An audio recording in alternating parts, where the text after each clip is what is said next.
in your line, what are some of the biggest mistakes buyers make when interacting with brokers like yourself and your network of brokers? Can you give us an example where you had a specific buyer that implemented those things and those became apparent to you quickly and they stood out?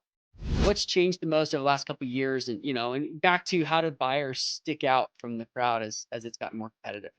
Can you give us an example of one where you had another buyer come in, you coach them, you have the seller, you coach them, and all of a sudden now they know how to dance. Can you give us an example of one of those?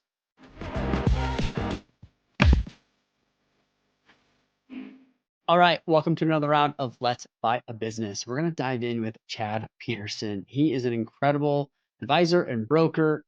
He's done thousands of deals across all of his time as a business broker. Okay, he started hustling at age of 13.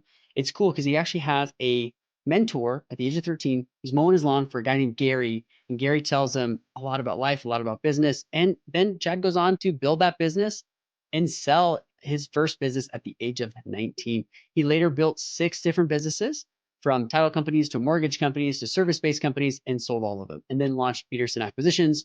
We dive into a lot about his philosophy about not being industry specific. This is very different than I would say most people are getting in for. He talks about buying cash flow. Don't worry about the widget as much, but they work with a lot of individual buyers, buyers from groups, and they work with people who early on in their journey, they've been misinformed that they can buy a business with no money down. So this is a fantastic episode. You can check out chadpeterson.com and learn more about that. 1, 2, 3, 4. Awesome, Chad. We're live. Welcome to the show. Hey, thanks for having me. So, Chad, I'm super excited to dive in. You are an engineer of deals. You've done so many deals. Maybe before we dive into some of the good stuff, tell us a bit about your background. How'd you get here? I got here by accident. The reason I'm here at 47 years old, I'll be 47 here in about 3 weeks.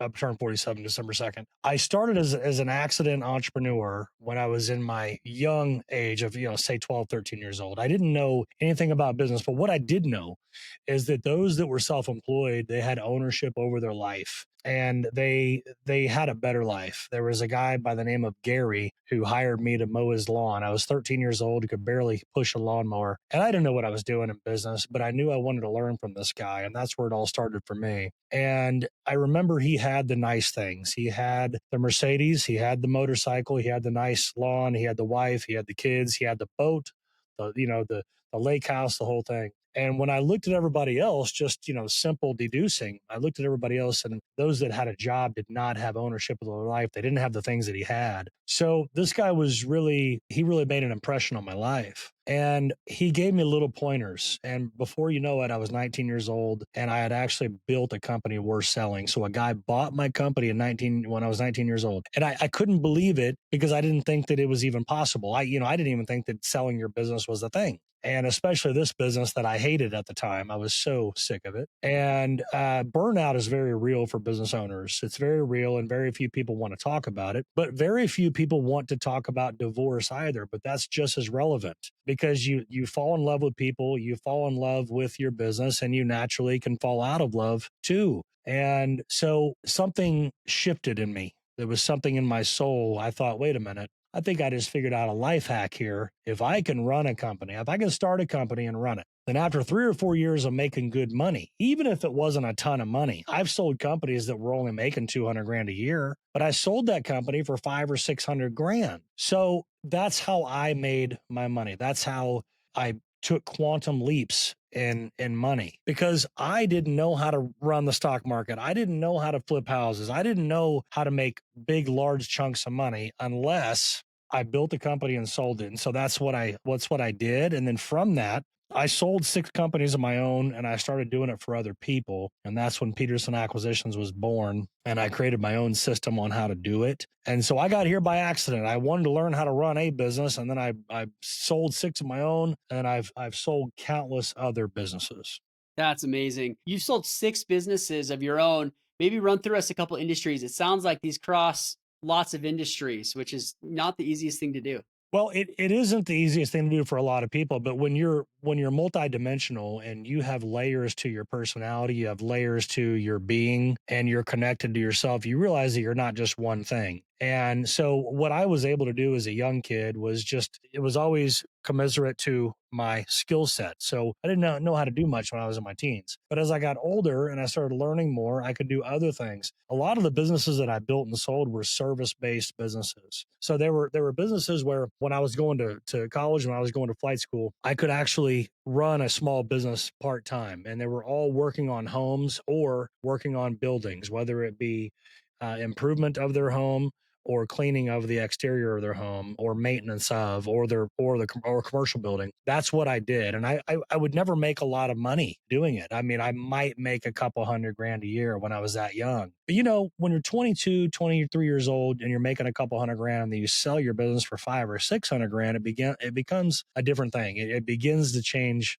shape, and you go from making paychecks to having liquidity, and then with that liquidity you can create bigger assets that pay you more money. And so that's what my books are all about. And so to answer your question in short, I built service-based companies, but I also built a credit repair software, and that was a little bit later in my entrepreneurial career. I saw that the falling of '08, everybody's credit was damaged. I built a software that was ultimately bought by a larger credit repair company, although I can't mention their name. I did sell that software to a larger credit repair company that has used it and used it in a big way since I started it. I also owned a mortgage company and a title company as well. So, yeah, service businesses, financial companies, and software. That's awesome. Well, what became apparent really quickly in just a few minutes here, Chad, is like your ability to cross different channels and different industries, but it's a lot of it's belief in yourself that you can figure anything out, right? You probably learned that really early on. Sounds like Gary was instrumental into that, and you stumbled upon the multipliers of selling a business are the fastest way to wealth than anything else I've seen that's legal basically, unless you got in early crypto or something. I want to dive into some of the things that you see as a broker. You've talked to, I think, tens of thousands of buyers and worked with them. Maybe tell us a little bit about Peterson Acquisition so we can understand maybe your brokerage a little bit. And that way I want to dive into working with brokers, mistakes people make. But tell us about Peterson Acquisitions first. Yeah, Peterson Acquisitions, we're nationwide. We work in nearly every state, and we sell businesses of all types, all shapes and sizes, whether it be $1 million company all the way up to $100 million company. And what we find is that the industry doesn't matter, the size doesn't matter. There's a size and shape of every type of business, and so there's an appetite for that throughout the market. So it's kind of like people say, well, what kind of businesses do you like the most? And my answer is always, well, how tall is a person? That's how I answer that question. Because they're like, well, all sizes. I mean, what do you mean? Well, that's what you just asked me. You asked me what businesses do I like, or what are the best businesses in the market? And I say, how tall is someone? Because there's millions of businesses out there. In fact, there's 33 million businesses out there. So what people don't really realize about acquisitions is it's always cash flow. It's coming down to cash flow. The widget is not that important. But what I would say about my company and what we do, who we are, is that we are industry agnostic, and we tell people to be industry agnostic. And that runs counterintuitive to how linear we're taught. We're taught that kindergarten, first grade, second grade, third grade, on and on. We're taught to go through 12th grade. We're taught to then start as a freshman and a sophomore, and then we're taught to go get a job, and then we're taught to go get a better job, and we're taught to go get a better degree. It's very linear. But if you really want to take a quantum leap in your life, you have to get rid of linear thinking. So a lot of people tie their degree or what they've done in the past to what they believe they can do, and that limits them. So we're telling people it only comes down to cash flow. And of course, your skill set has to match running a business. But you know as well as I do, Ryan, that the skill set of running one business is almost the same as running the next business.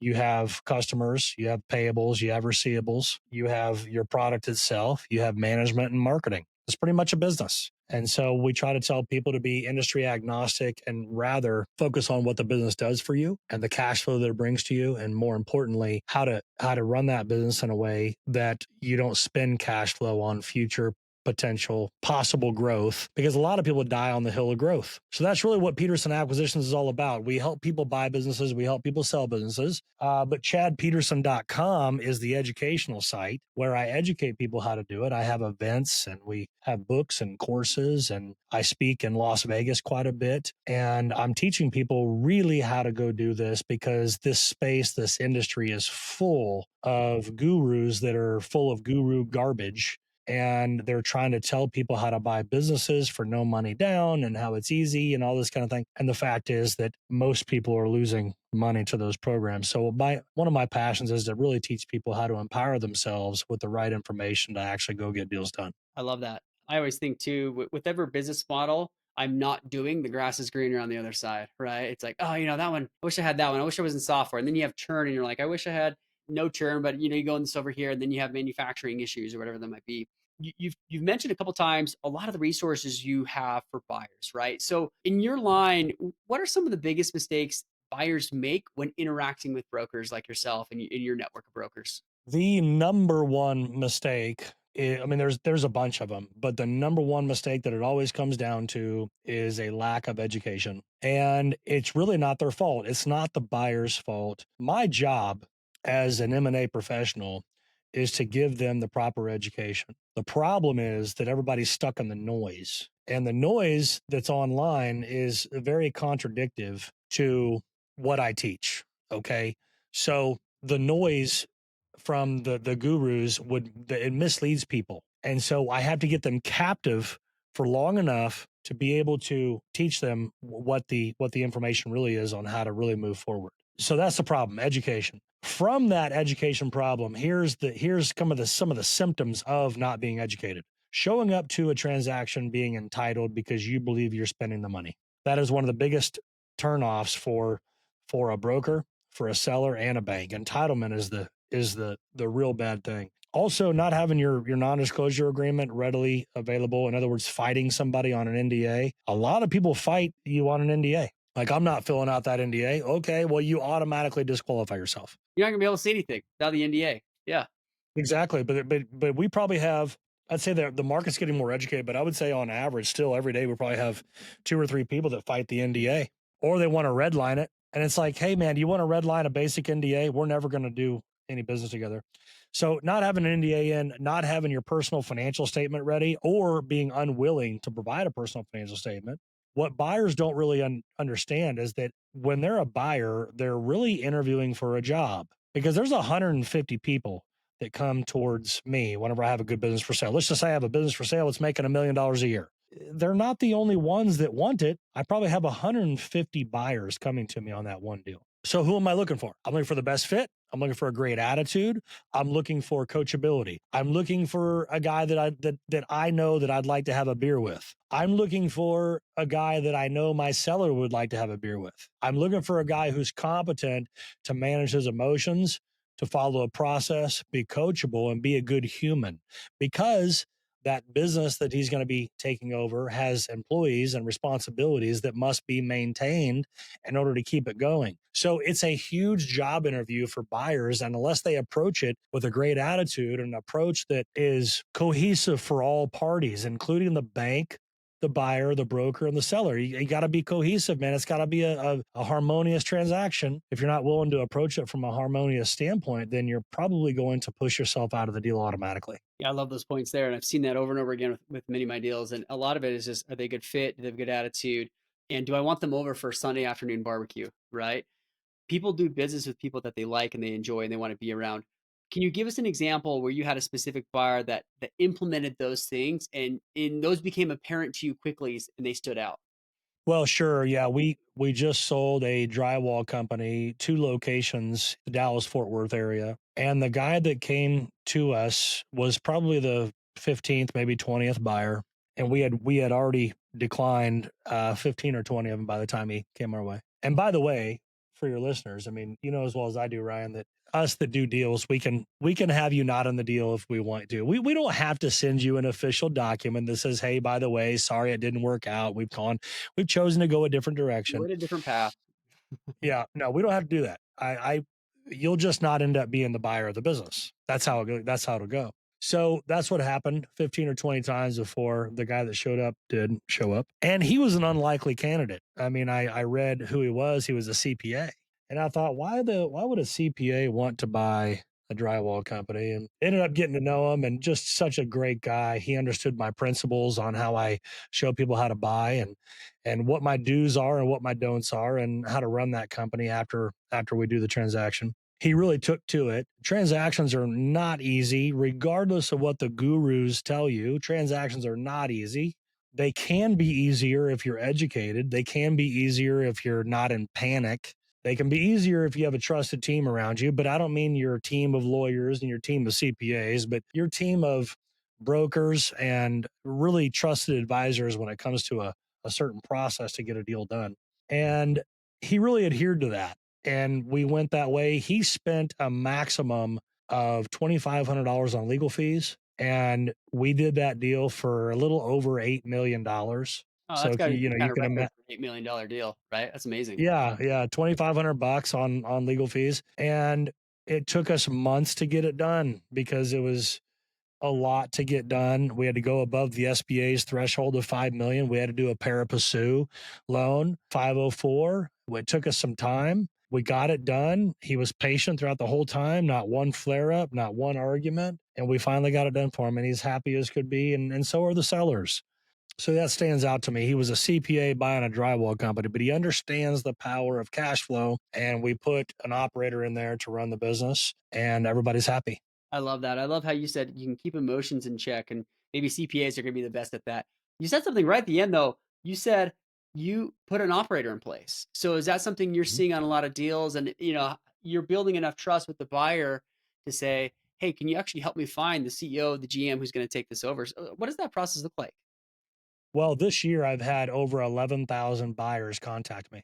So, what we tell them through our various education platforms and automations and things like that is, hey, you're not in a position to buy yourself yet. You don't have the money for this type of business. But if something comes up where you could be an operator and maybe be second man in command, are you interested in that? And then we have a database of thousands and thousands of buyers. And so, yeah, whenever somebody needs an operator, we're pretty good at being able to find those people in our database, because we can go through the database on everybody that applied for that to buy that particular company. And we can say, hey, you didn't buy it, but what about being a minority partner in it? And so we're able to do that. I love that. That's incredible. I love how you've taken buyers who aren't quite ready and said, "Hey, but you do have these areas from operations, and you would make a good buyer in this sense." Well, here's how it works. I've got an $8 million company, and because they listened to all the gurus, they contact me. They don't want to give me their NDA. They don't want to give me their PFS, or they'd give me their NDA or they give me their PFS, and then we get an underwriting, and then we realize they're not qualified enough to buy the business because they were told that you could buy this $8 million business that pays $2.7 million a year for free. No money So down. then we educate. Oh no. Yeah, no money down for free. It's just ludicrous. So then we educate them, and then they go, "Oh."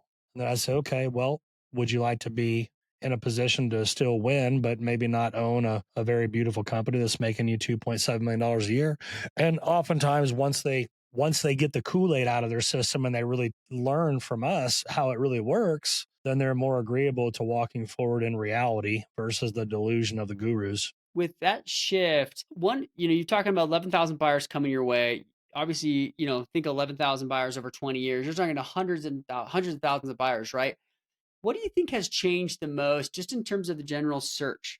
You're working with a lot of buyers. Sounds like it's kind of a range from a couple 100,000 to even, tens of millions, right? What do you feel like in that range that I see the most is probably 1 to 10 million? What's changed the most over the last couple of years, and and back to how do buyers stick out from the crowd as it's gotten more competitive? I'm going to tell you all changes. How about that? I'm going to tell you All everything that's changes. changed over the last 5 years. I'm going to highlight on all of them. 5 years ago, 7 years ago, buying a business was viewed as risky. And now people are seeing it as a necessity. That is the biggest change that I've seen. Along with that, a problem has arisen from that because people live online. They live on Facebook, Instagram, and things like that. And so while the appetite and the courage has gone up from buyers, so has the misinformation. So people are getting online, they're getting misinformed on how to do it. So we got more motivated buyers, more courage in buyers with more misinformation and it being taught an improper process to get it done.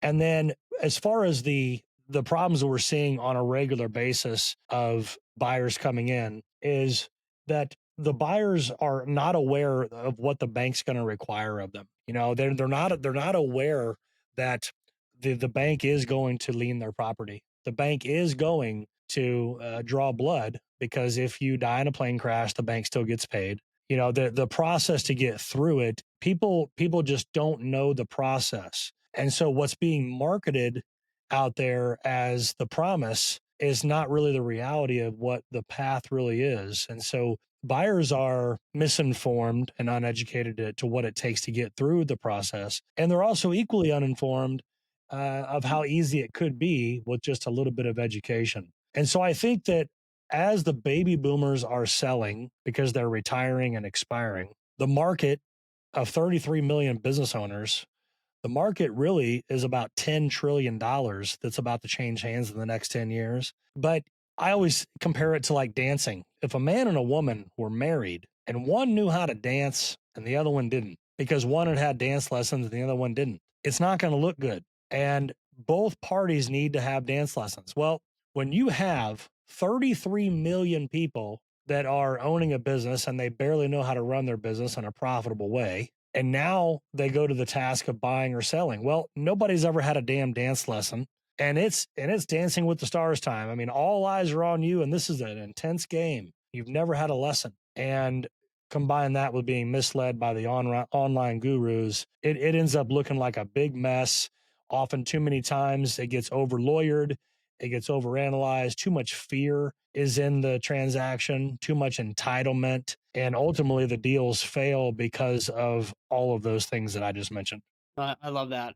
The thing that really jumped out to me is what's a simple analogy is you got two dancers, one knows how to dance, one doesn't. You have a lot of people who this is their only time they're ever going to sell. This might be the only time someone ever buys, right? So it's different than a home. Many people buy multiple homes over their lives. It's the biggest transaction of their life. Most people buying businesses is the business transaction of their life, and they're only doing it once, or they're selling it just once.